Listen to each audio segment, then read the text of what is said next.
ደግነሽም ወደ ውስጥ ገብተው ነበር። አቤል ብቻ በረንዳው ላይ ቁጭ ብሎ ሰውየውን አንዳች ነገር እንዳያነሱ ይመስል ይከታተላቸዋል። የአቤል ሁኔታ ገረመኝ። አሁን እኚህ ሽማግሌ ምንን ይነኩኛል ብሎ ነው ጠምዶ የያዛቸው?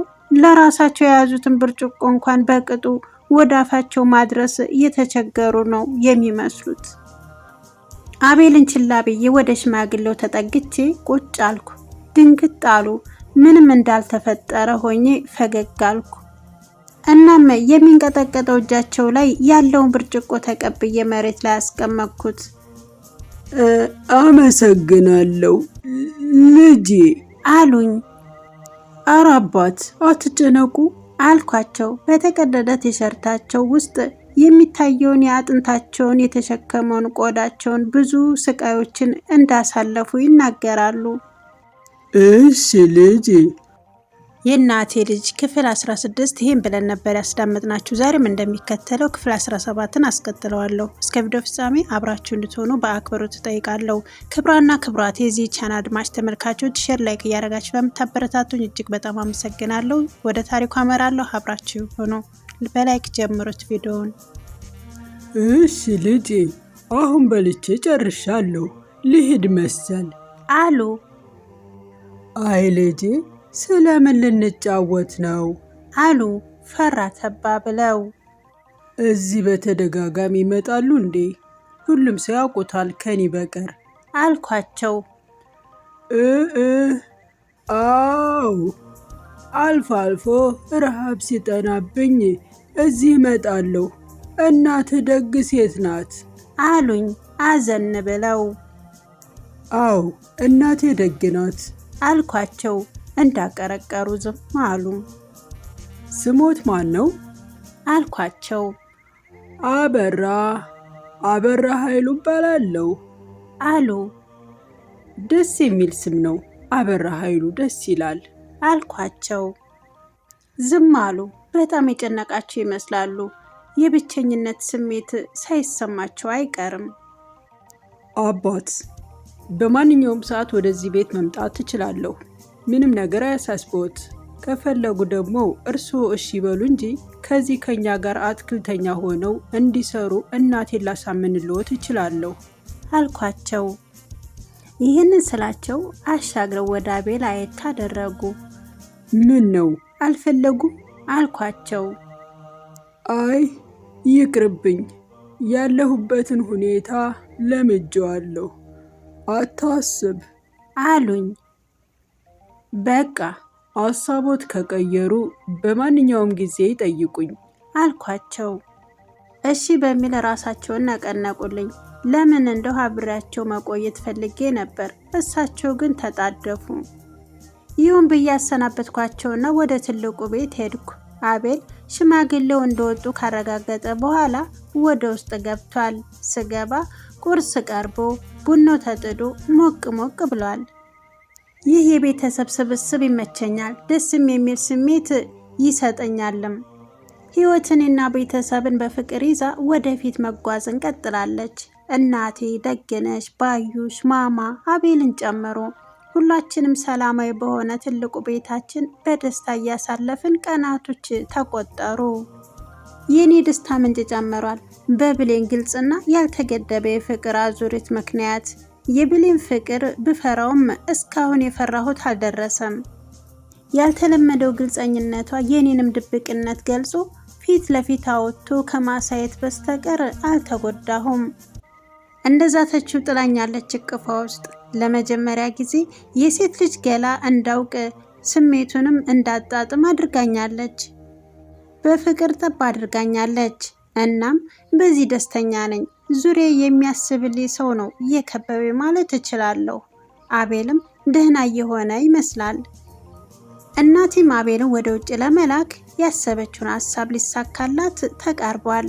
መጀመሪያ ላይ እሱ አቅማምቶ የነበረው ቢሆንም አሁን ላይ ግን ፈቃደኛ ሆኗል። በተለይ የሚሄድበት ሀገር ስዊድን ነው ሲባል እዚያ ያስቀመጠው ነገር ያለ ይመስል ደስ ብሎታል። እኔ ግን በአቤል መሄድ እርግጠኛ መሆን ከብዶኛል። የሚሄድም ከሆነ ደርሶ የሚመለስ ነው የሚመስለኝ። አቤል ነው እኮ ተቀብሎ መኖር የለመደ እጅ ለስራ ይሰለጥናል ማለት ከበደኝ። እናቴ ደግሞ የመጀመሪያ ስራዋ አቤልን ከኛ ማራቅ የሆነ ይመስላል። በገንዘብም እላይ ታች በማለትም እየበረታች ነው። እሷ አሁንም ድረስ አቤል ላይ ያላትን አቋም አልቀየረችም። እሱን ማመን ከብዷታል። ከእኛ ጋር በቆየ ቁጥር አንዳች ዱብዳ እንደሚያወርድ ነው የምታስበው። እኛ ሽማግሌ እንኳን ሲመጡ ሁሌም አቤል እንደተቆጣ ነው። እሷ ደግሞ ስለ አቤል ሆና ይቅርታ እንደጠየቀች ነው። ይሄ በራሱ እንኳን እንድትፈራው አድርጓታል። ሁሌም እኔን ወንድምህ ነው ውደደው፣ ነገር ግን እየተጠነቀቀው ትለኛለች። ከቀናቶች በኋላ የአቤል የውጭ ፕሮሰስ ጉዳይ ተሳካና የሚሄድበት ቀን ተቆረጠ። እናቴ ትልቅ እፎይታ ሆነላት። የሚያስፈልጉትን ነገር ሁሉ አዘጋጀች። ባዩሽና ክስቴ ደግነሽም ዳቦ፣ ቆሎ፣ በርበሬ ሲያዘጋጁ ከረሙ። ብሌን ራሱ አልቀረችም ስለ እኔ ብላ ስዊድን ሀገር ከሚኖሩ ጓደኞቿ ጋር ተደዋውላ ነገሮችን በማመቻቸት የበኩሏን ስትወጣ፣ እኔ ግን በጣም ቅር ብሎኛል። አቤል ምን ሊሆን ነው? እዛ ሄዱ ስራ ሰርቶ ያውቅ። በሰው ሀገር ሲቸገር ሲያዝን እየታየኝ ጨነቀኝ። የማይቀር ነገር ሆነና ይኸው ልንሸኘው ተዘጋጀን። እንደ ነገ ሊሄድ ማታ ላይ ተሰባስበን የመጨረሻ ምሽት እያሳለፍን ነው። ሁላችንም ዘና ልናደርገው ሞክረን፣ እሱ ግን ምንም አይነት የስሜት ለውጥ ሳያሳይ ቆይቶ ነበር። ወደ ራት ምሽት ሰዓት አካባቢ ግን የስሜት ለውጥ ይታየበት። ምናልባት ሰዓቱ ሲደርስ ተረብሾ ይሆናል ብዬ ነበር። እናቴ በትኩረት ትከታተለዋለች። አቤል መቁነጥነጥ ጀመረ። አሁንም ወደ ውጭ እየወጣ ይመላለሳል። በመጨረሻ ስልክ ተደወለለት። ወጣ። ደግነሽ ተከተለው ብላኝ ነበር። ልከተለው ስንቀሳቀስ እናቴ ተመለስ አለችኝ። እሱም ሰው አግኝቼ እመለሳለሁ አታስቡ ብሎን ፈጠን አለ። እርስ በርስ ተያየን። እናቴ ቤት ውስጥ ወዲያ ወዲህ እያለች ታስባለች። እኔም እስኪመጣ ተጨነቅኩ። ለምንድን ነው ተጣድፎ የወጣው? የሁላችንም ሀሳብ እሱ ጋር ሆነ። አንዳንድ ጊዜ አለ ልብህ አስቀድሞ አንዳች አደጋ እንደሚመጣና አስቀድመህ እንድትጠነቀቅ የሚያሳስብህ ጊዜ ጭንቅ ይልሃል፣ ፍርሃት ይወርሃል፣ ያቁነጠንጽሃል። ብቻ እንዲህ አይነት አጋጣሚ አለ። አቤል ከወጣ ጀምሮ አእምሮ አላረፈም። ማን ይሆን የጠራው? ምን ሊፈጠር ይሆን እያልኩ ማሰቤን አልተውኩም። እናቴ ከደግነሽ ጋር እየተጫወተች አልፎ አልፎ ወደ እኔ አየት እያደረገች በግንባሪ ወደ ውጭ ሳሳያትም ኮስተር እያለች አርፈ ተቀመጥ አይነት ምልክት ትሰጠኛለች። ባዩሽ እለዋ ላይ እንደተጣበቀች እንቅልፍ የጣላትን ማማን ፀጉር እያሻሸች በደግነሽ ወሬ ተመስጣ ታዳምጣለች። እኔ ግን የጨዋታው ርዕስ እንኳን ምን እንደሆነ በቅጡ አላዳመጥኩም። ከረጅም ቆይታ በኋላ ስልኬ ሪ ብላ ስትጮህ እንዴት ከጊዜ ብድግ እንዳልኩ እንዲህ ደንግጬ አላውቅም። እናቴ እኔ ድንጋጤ ተጋባባት። ውይ እናትዬ፣ ልጄ፣ እኔ ልደንግጥ አለች። የእሷ ድንጋጤ ራሱ እያሳበቀባት ከስልኳ ጩኸት ለመገላገል አነሳኋት። ሃሎ አልኩኝ። በስልክ ውስጥ የሚሾካሾክ ድምፅ መጣ። ናታኔም ነህ አለኝ። አዎ ነኝ። ማን ልበል አልኩ የልቤ ምት ለመቆጣጠር እየሞከርኩ። እኔን አታውቀኝም። ባኬ መምጣት ትችላለህ፣ ወንድምህን ይዘውታል አለኝ። አይኖቼ ፈጠጡ። መጣሁ፣ ስልኩን እንዳዘጋው አልኩት። የማላቀውን ሰው ይህንን ያደረግኩት እናቴን ላለማስደንገጥ ነበር። ሁሉም ወደ እኔ ሲያፈጡ ተረጋጉ። የአቤል መሄድ በድንገት የሰማ ጓደኛ ነው። እኔንም ስለሚያቀኝ ወቀሳ ሊያቀርብብኝ ነው። ለማንኛውም መጣሁ። በሩ ላይ እየጠበቀኝ ነው። እንደውም አቤልን በዛው ይዘነው እንመለሳለን፣ አታስቡ ብያቸው ወጣሁ። እናቴ ለማመን የተቸገረች ይመስላል። በቀላሉ የምትሸወድ አይደለችም። በእርግጥ ከግቢ እንደወጣሁ ያልተዘጋውን ስልኬን ወደ ጆሮ ያስጠግቼ እሺ ማነህ አንተ? ተናገር። አሁን ከቤት ወጥቻለሁ። በግልጽ ምንድን ነው የሆነው አልኩት። ማን ነው እንዴት ተዳፈረኝ? እኔ እኮ ናታኔም ግዛው ነኝ።